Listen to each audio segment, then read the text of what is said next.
Сәлем достар, сіздермен Let's Cook KZ арнасы бүгін өте оңай дайындалатын жұмсақ нан рецептімен бөлісемін. Видео қызық болса, оны соңына дейін қарап, менімен бірге дайындаңыздар. Ал бастайық. Сонымен достар, терең таза ыдысқа 100 грамм жылы сүт, 100 грамм жылы су, 50 грамм сұйық май мен бір кішкентай жұмыртқаның ақ уызын құямыз. Сонымен қатар 1 шай қасық тұз бен 2 шай қасық қант және 5 грамм ашытқы салып, барлығын тұз бен қант ерігенше араластырып аламыз.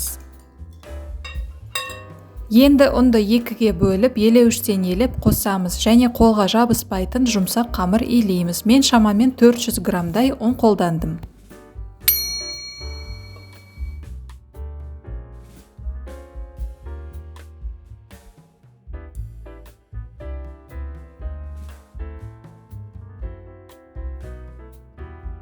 Неке достар, қамыр осындай жұмсақ әрі қолға жабыспайтын болуы керек. Қазір оның бетін жауып, жылы жерге 1 сағатқа қоямыз.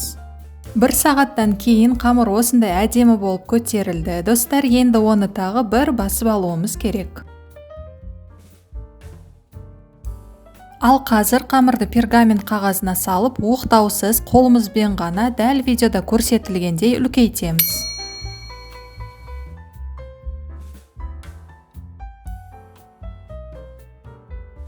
Енді жаңағы жұмыртқаның сарысына 1 шай қасық сүт қосып, араластырып алғаннан кейін осыған саусағымызды батырып, қамырдың бетіне мінеки осылайша сурет басып шығамыз.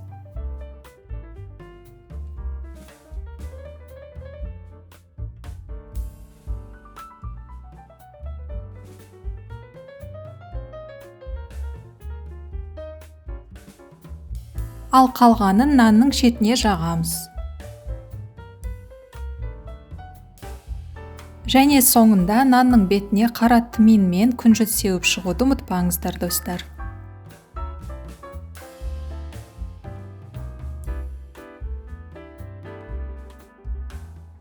Нанды алдын ала 180 градус қызып тұрған пеште 20-25 минуттай пісіреміз.